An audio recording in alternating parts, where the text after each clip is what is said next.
Feliz Navidad a todos. ¿Feliz Navidad? Muy lejos. Entonces, ¿cómo te sientes? Oh, me siento increíble.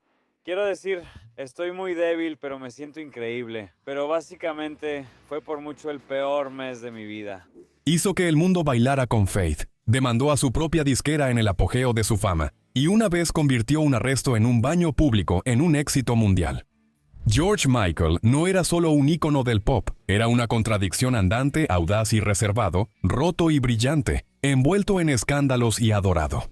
Pero aquí hay algo que quizá no sepas. ¿Qué trabajo inusual hizo George Michael alguna vez que implicó esconderse detrás de una columna porque estaba demasiado nervioso para hablar?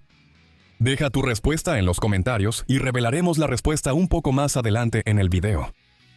Mantente atento para escuchar historias de cartas secretas, rivalidades entre superestrellas, millones anónimos y el rebelde de buen corazón detrás de esas famosas gafas de sol. Pero para entender realmente al hombre detrás de la leyenda, tenemos que regresar a donde todo comenzó. Porque la vida temprana de George estuvo llena de detalles discretos y momentos clave que lo cambiaron todo.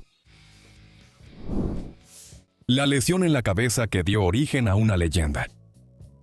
El norte de Londres era tranquilo en ese entonces. El vinilo crepitaba desde las ventanas de arriba. Los niños andaban en bicicleta por las calles suburbanas, y las tiendas de la esquina te conocían por tu nombre. En medio de todo estaba un niño llamado Georgios, nacido en 1963 de un padre greco-chipriota y una madre inglesa. Creció en Kingsbury y más tarde se mudó con su familia a Radlett, un niño tímido, gordito, con gafas y un sueño secreto que guardaba completamente para sí mismo. La vida en casa era cálida pero tradicional. Su padre, Jack, tenía un restaurante y dudaba de los sueños de su hijo, mientras que su madre, Leslie, una ex bailarina, alimentaba el lado creativo de George. A los 8 años, George ya había tomado una decisión silenciosa. Quería ser músico. Inspirado por encontrar un viejo gramófono en el garaje, escribió su primera canción a los 6 años, aunque no se lo contó a nadie. En la escuela era tímido y gordito. Más tarde se llamó a sí mismo un niño gordo con lentes, pero llevaba un fuego secreto dentro de él. La música se convirtió en su escape, su identidad y su rebelión. Luego llegó un punto de inflexión. A los 8 años, George sufrió una lesión en la cabeza que requirió puntos de sutura. Más tarde bromeó diciendo que eso le metió la música en la cabeza. Ya fuera destino o coincidencia, desde entonces, su pasión por la melodía solo se intensificó. En su adolescencia, lavaba platos en el restaurante de su papá y hacía trabajos ocasionales, incluyendo un papel inolvidable como DJ en el Bel Air Diner en Bushey. Demasiado nervioso para hablar, anunciaba las canciones desde detrás de una columna, con las manos sudorosas y la voz temblorosa. Esa pequeña y sudorosa cabina se convirtió en su primer escenario y en el irónico origen de un hombre que más tarde actuaría para millones. Todo cambió cuando conoció a Andrew Ridgeley en la escuela Bushey Mead. Andrew vio algo en Jorge que ni el propio George apenas creía tener. Su amistad no solo cambió sus días escolares, fue la chispa que encendió un fenómeno.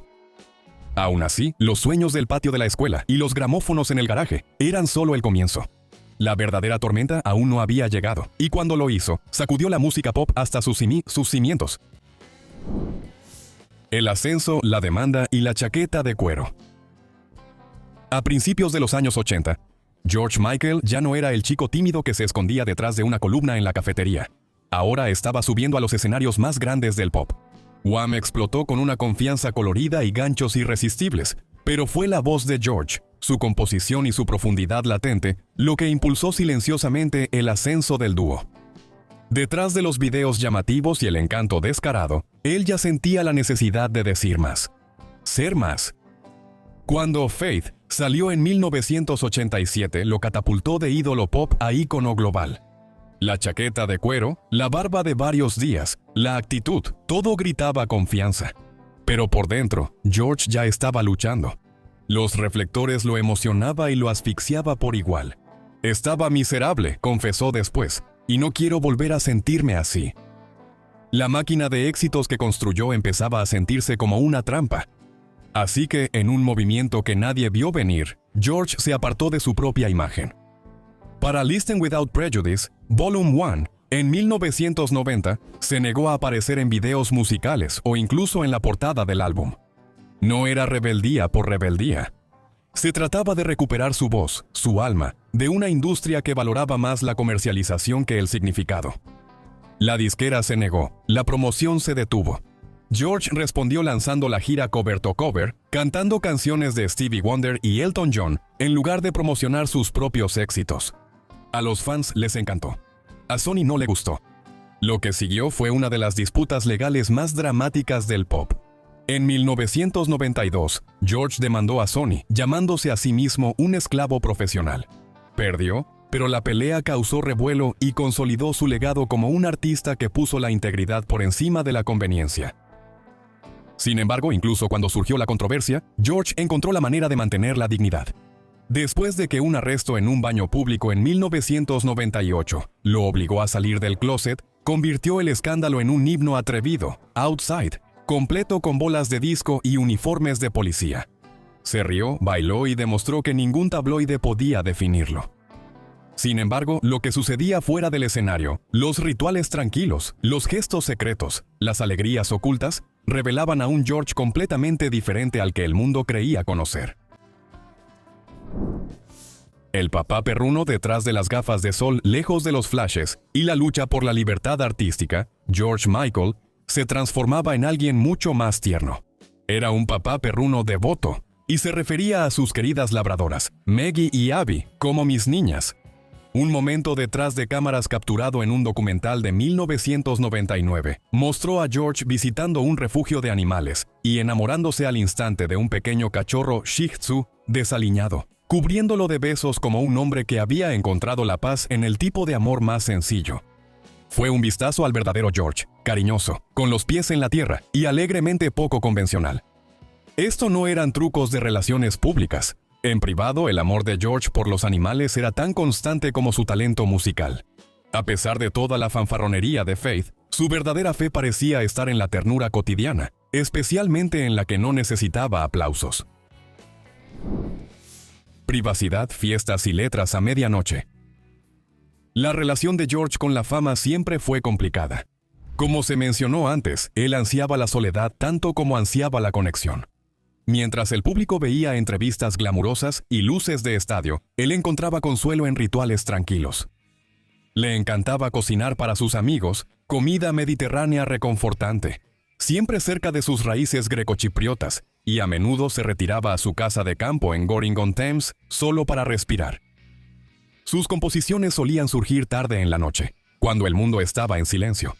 Estas sesiones de medianoche no solo eran creativas, eran sagradas. No es de sorprender que algunas de sus canciones más emotivas tengan una especie de intimidad nocturna. George no necesitaba la atención del mundo para crear magia, solo necesitaba tranquilidad. Risas en la oscuridad. El ingenio autocrítico de George. Cuando la vida le lanzaba humillaciones públicas, George respondía con un chiste.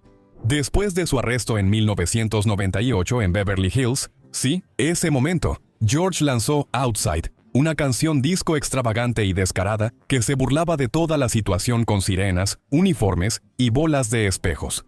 Incluso bromeó diciendo que la peor parte no fue que lo atraparan, sino que lo atraparan sin camisa y estaba gordo.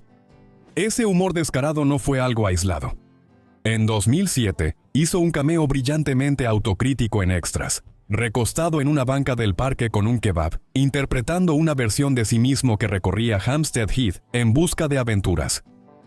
En otro sketch con James Corden, se burló de sus arrestos por drogas. George sabía el valor de no tomarse demasiado en serio, incluso cuando los tabloides sí lo hacían. ¿El benefactor secreto?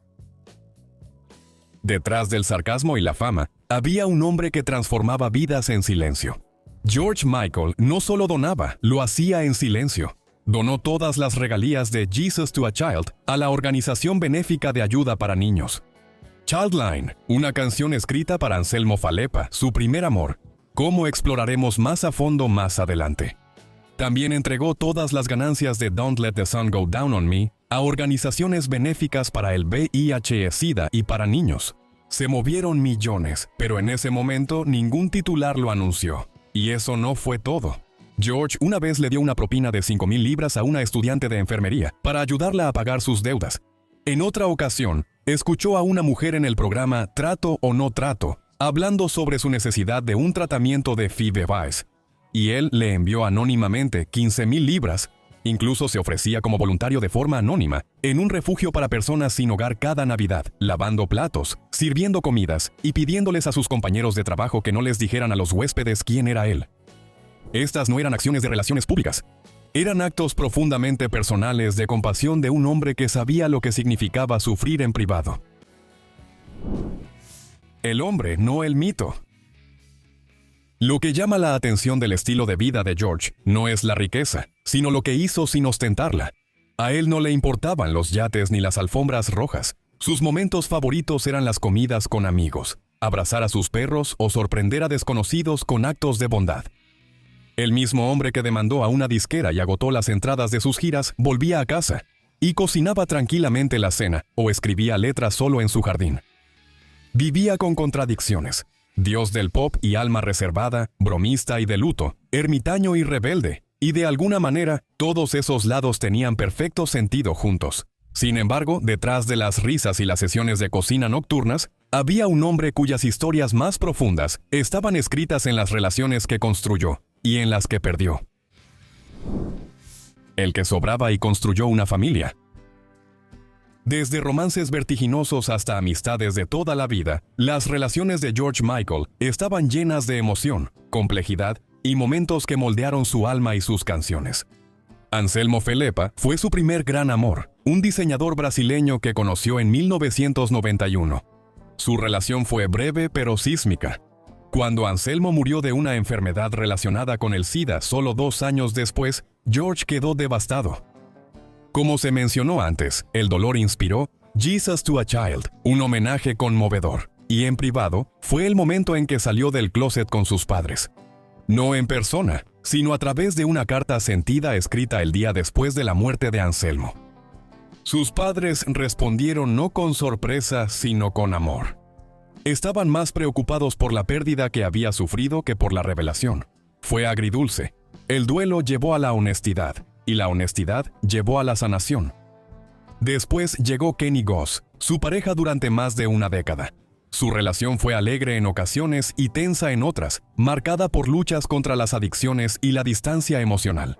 Aún así, George solía decir que Kenny le traía tanto alegría como dolor, reflejando lo profundo que era su vínculo. Y en sus últimos años estuvo con Fadi Fawaz, cuya presencia en el momento de la muerte de George provocó tensiones póstumas con la familia. Pero no todas sus relaciones eran románticas. Sus amistades mostraron la misma calidez.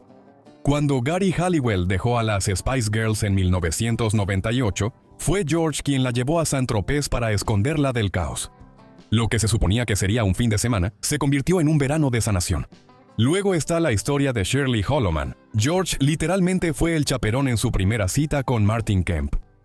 Ese momento de ser el tercero en discordia terminó en matrimonio, y George se convirtió en el padrino de sus hijos. Sin embargo, no solo los que estaban cerca de él sintieron su impacto. La manera en que usó su fortuna decía tanto sobre su corazón como a quién se la dio. La fortuna que aún canta.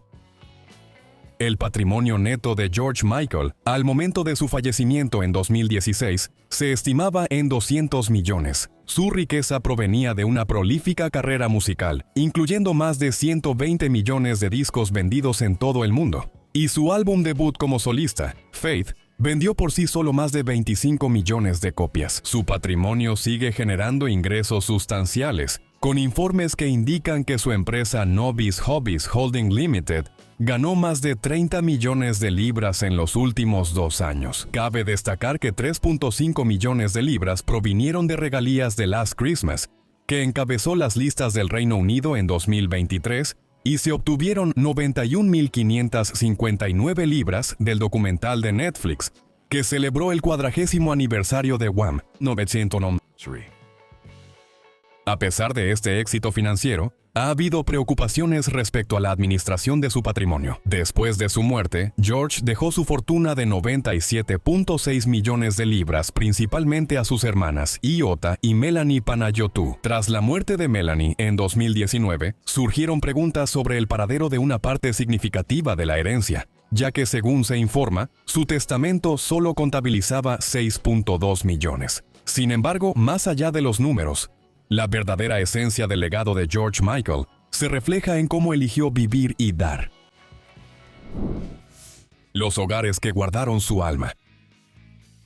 Desde acogedoras cabañas hasta opulentas mansiones en Londres, las elecciones inmobiliarias de George Michael tenían menos que ver con el lujo y más con el refugio.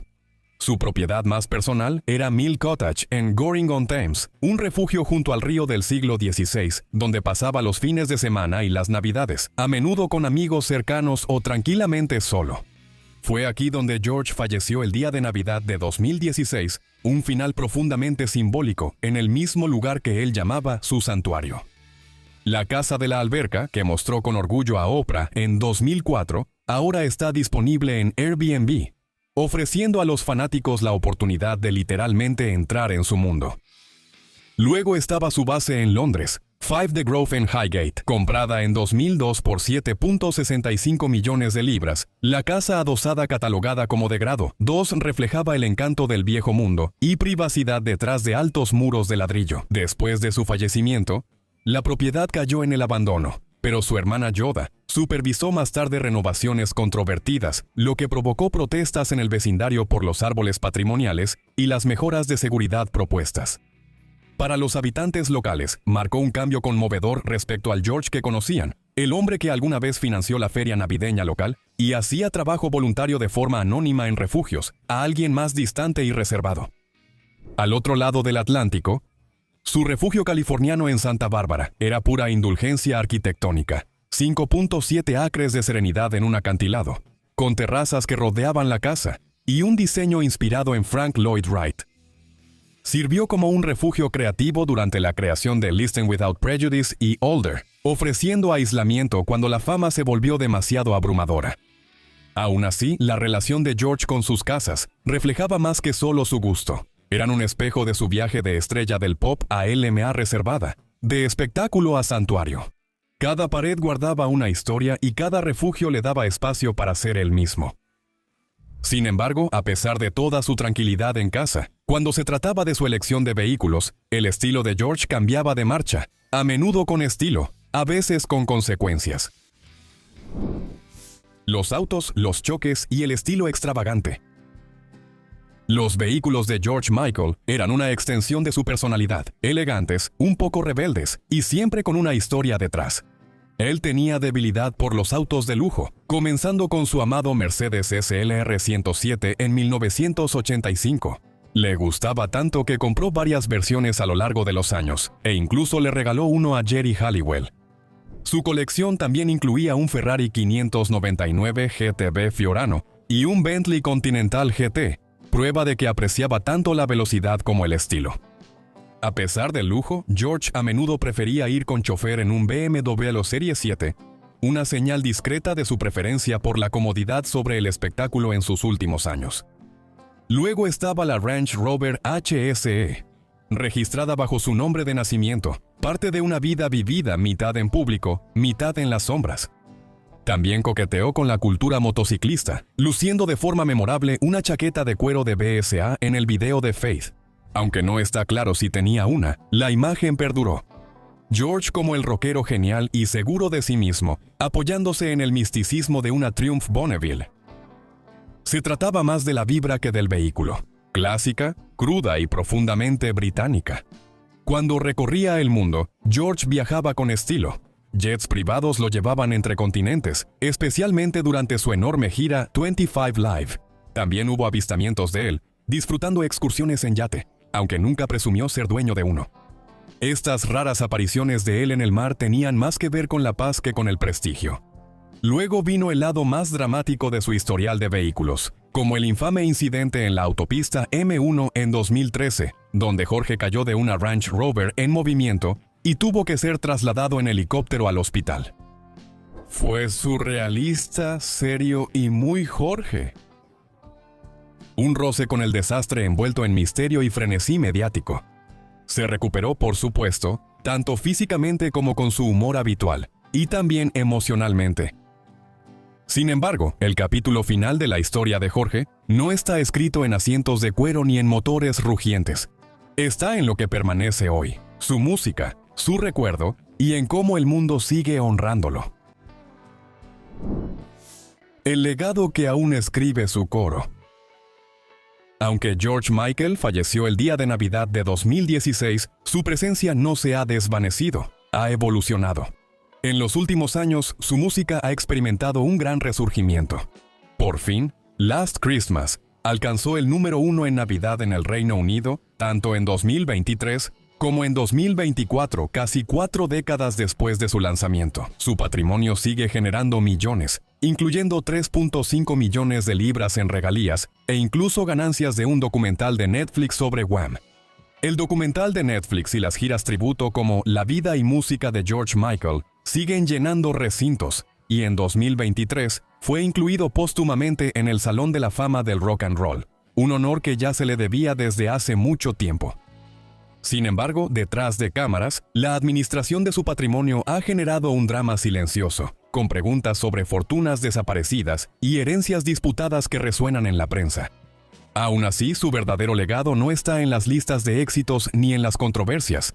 Está en la generosidad silenciosa, el humor autocrítico y el arte profundamente personal que dejó atrás. George Michael no fue solo una leyenda del pop, fue un alma que transformó la tragedia en verdad, la vergüenza en sátira y el silencio en canción. Y mucho después de que los titulares se desvanezcan, su voz y lo que representaba siguen resonando. Desde detrás de una columna hasta la cima de las listas de éxitos, la historia de George Michael fue cualquier cosa menos ordinaria. ¿Qué fue lo que más te sorprendió de su vida? Déjalo en los comentarios, dale like si te encanta este viaje y suscríbete para más historias como esta. Y si quieres más, revisa uno de nuestros otros análisis profundos que aparecen en pantalla ahora.